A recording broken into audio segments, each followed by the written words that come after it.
PK52, the Saturday morning meeting. Most of you, just like me, plugged into some, if not all, of the 2024 Paris Olympics.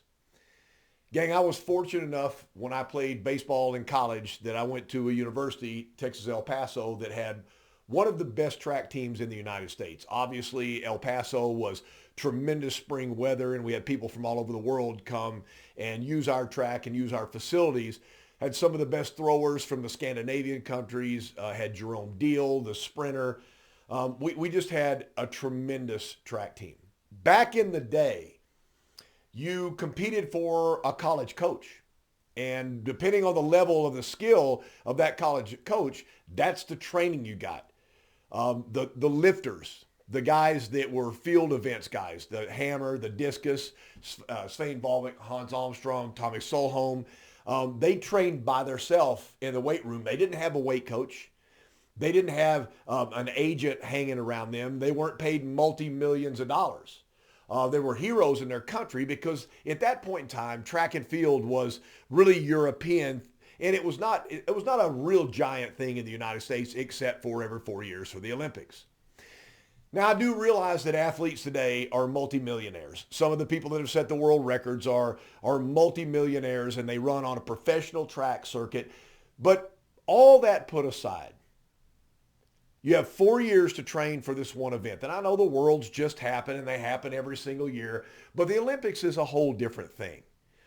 So you saw some athletes do some things that were unprecedented. They didn't know they had it in them. We saw some people from the United States that medaled that were really not even on the grid to medal.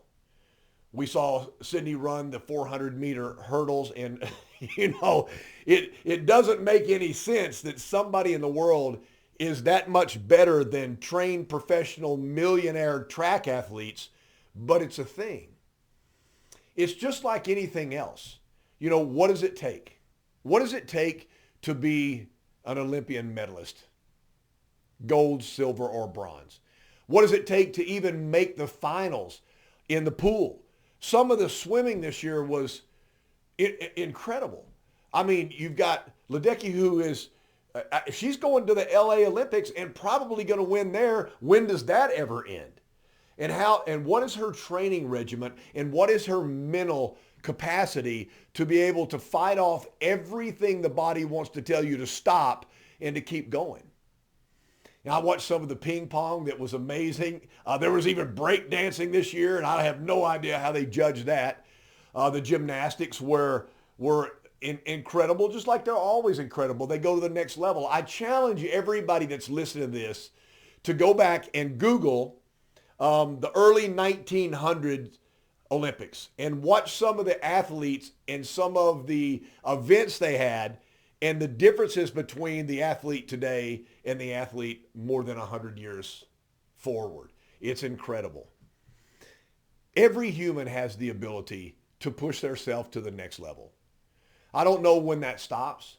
I know that when you're in school, there is a teacher or a coach or an influencer that has some students go to the next level as far as academics, or go to the next level as far as sports, or go to the next level as far as community involvement and participation. Maybe they ran for the president of the student body.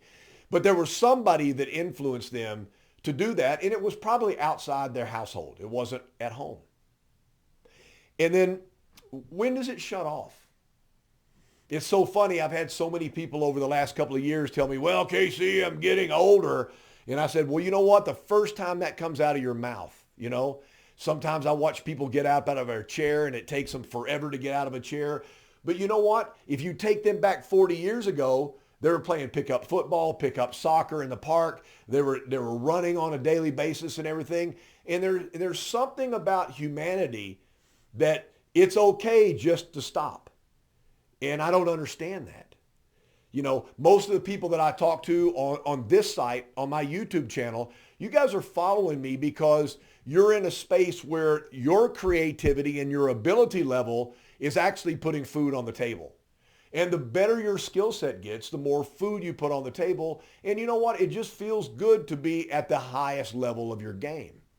And that's why I've always been in that sales industry. And we've gone over and over the word sales. I mean, for the majority of the 350 million people that live in America, they don't ever want to be called a salesperson. But I'll say this a million times. If you go into a situation and the situation is a set up no, everything about the situation is a no. And then by the end of the time that you're there, the situation says, you know what, okay, or let's go for it. Well, you're a salesperson. A salesperson just takes somebody that's looking for a product, an item, an idea, and moves that forward. And so to be honest, everybody can be in that space. If you're a parent, I mean, how many times did you sell your children on how good broccoli was or asparagus or how that they really needed to take a nap? Or come on and walk over to daddy or mama, their very first steps. So everybody has the ability. Now, there are some specific athletes, the Olympians and the NFL players, NBA players, the professional soccer leagues that are gifted athletes and we can't compete at that level just because of their genetics. But it doesn't mean that you can't achieve more than you're achieving right now.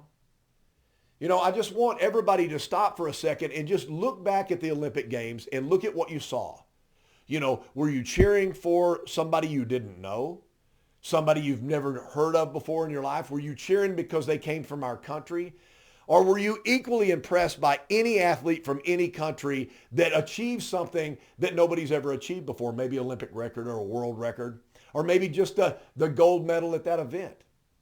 I just believe that everybody has it in their nature to stop where they are right now and to recalibrate their life and say, okay, I'm going to give it 6 months. I'm going to give it 1 year. I'm going to give it 5 years. It doesn't matter what the time frame is. But, you know, and the easy thing is I'm going to clean up my eating habits, which changes everything. I'm going to stop smoking, which changes everything. I'm going to, you know, if you want to drink an alcoholic beverage, my Lord, man, you've earned the right to have an alcoholic beverage. I don't have any problem with that, but in moderation. And you say, okay, these are the things I'm going to change in my life, and these are my results that I'm going to get. Map it out, write it down, record it, do a video. It doesn't matter. But find somebody that you can tell this is what I'm going to do and stay on path. You can't believe what you can actually accomplish. You've seen it on TV, The Biggest Loser, where people come in 500 pounds and they lose 200 or 300 pounds of weight, which is, you know, no easy task. But to be honest with you, it was no easy task to get your body weight up to 500 pounds. That took some effort too. It was the wrong effort, but it was the effort. What are you going to do that's going to change your lifestyle? And the crazy thing about it is you'll get so in tune with what you're doing, you will probably influence some other people that couldn't do it on their own. Think about the things that you can challenge yourself. Use the Paris Olympics and what you saw and what the remnants of the Olympics are all about to do something different in your life and take yourself to the next level. PK 52, the Saturday morning meeting. Let's go.